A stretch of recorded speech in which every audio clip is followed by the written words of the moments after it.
Denny Hamlin and Kyle Larson are good friends. They both talk fondly about hanging out with each other, but that's off the track. When the pair put on their helmets, they're competitors. That friendship gets put on hold. This week on his podcast, the Joe Gibbs racing driver revisited last weekend's race on the Bristol dirt, where he discussed the brewing conflict between his friend and Ryan Preece. Hamlin didn't hesitate and blamed Larson for starting it all, and then said it's nothing new. It's what Larson does. Is Hamlin right?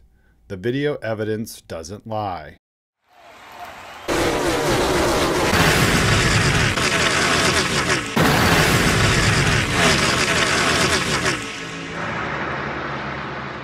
Kyle Larson had a good start to the weekend at Bristol, winning his qualifying heat, sitting on the pole, and winning the first stage. That all changed early in Stage 2 when Ryan Preece had a run on Larson's outside and the number 5 car slid up the track and squeezed the Stewart-Haas Racing car into the outside wall. Under caution a few laps later, the SHR driver didn't hesitate to show his displeasure with Larson. That was just the start of it. Later in the race, Preece returned the favor and slid up the track and escorted the number 5 car toward the outside wall. The 2021 champ didn't like the move and turned left into the door of the number 41 car before wrecking himself. After the race, both drivers offered their version of events. A day later, Denny Hamlin offered his. I mean, I watched it, and it looks like Kyle Larson. This is what he does. Kyle's one of my best friends, but at this point, I have to call Kyle out a little bit. Kyle is one of those drivers that puts you in a spot where you have to lift. Raise your hand if this sounds familiar. He's done it to me a few times on a road course. He'll get tired of me contesting my position, so he'll just run me off into the grass. He'll just say, all right, well, you either can lift or you're going through the grass over there. And I think that he wanted to get clear of Preece, so he just gassed it up and said, all right, well, I'm coming up, and you can lift or go into the fence. Preece didn't lift. It got drove into the fence. So, of course, Preece is pissed. And so, later on in the race, he crowded Larson up the track. Larson's in the wrong here. Preece stood his ground. He wasn't going to take getting crowded. Wasn't going to take being put to a decision of lift or be put in the fence. And so, when he got back to Larson, he gave him the business a little bit. And Larson's mad because he's like, well, hey, it was an hour and a half ago. Can't you just, stop being a kid and get over it? Larson wouldn't get over it. I've raced with Larson. He holds grudges when he gets back to you. There's no question. So, again, I'm really good friends with the guy, but I have each person has to be called out individually. This was not Ryan Preece's fault.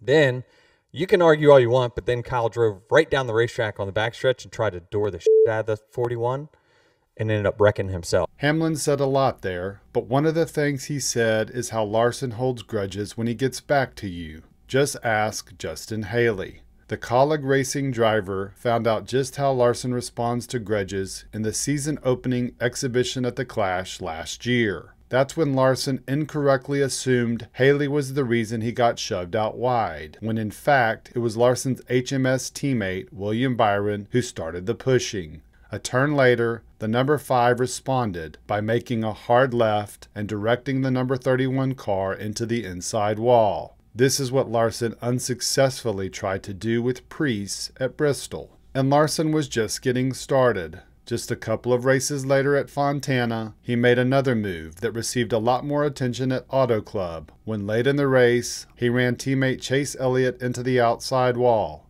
Elliott was understandably unhappy with the move. Hang on. Stupid mother. Cool 5. He's a idiot. Outside.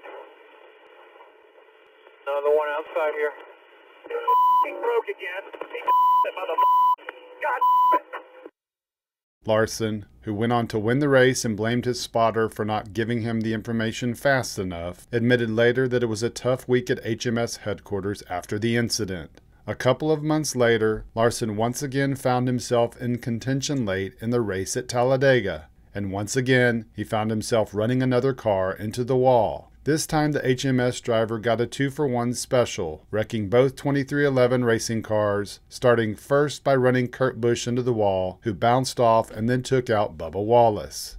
If you'll recall, this was the first time Hamlin spoke up on the subject of Larson wrecking others. Unfortunately, his message got lost because he shared it in a racially insensitive tweet that landed him in hot water and earned him a date in sensitivity training. Fast forward to the end of the 2022 season in Las Vegas. That was undoubtedly the ugliest incident, not only because of Larson's actions, but the response from Bubba Wallace, who then retaliated and sent the number 5 car for a hard hit into the wall before getting out of his car, confronting Larson, and shoving him multiple times. After that incident, an angry Wallace said in his interview that he doesn't lift when he's put in those situations, similar to what Preece said this past weekend at Bristol. If you add it up, that's 5 incidents where Larson has run another car into the wall in just a little over a year. Larson fans will defend the moves and say it's just racing. His critics will suggest if it's racing, then why don't other drivers do the same thing? You can answer that question by observing the response of those who've been on the bad end of a Larson move. In each case, the other driver was not happy. The only time a driver didn't publicly criticize Larson was Kurt Busch following the Talladega incident. Hamlin spoke up instead. As Hamlin said this week on his podcast, this is what Kyle Larson does. It's part of his driving style. And until drivers remember this and A, avoid getting put in that position, or B, respond as Wallace and Preece have done and let the 2021 champion know they won't put up with it, it will continue to happen.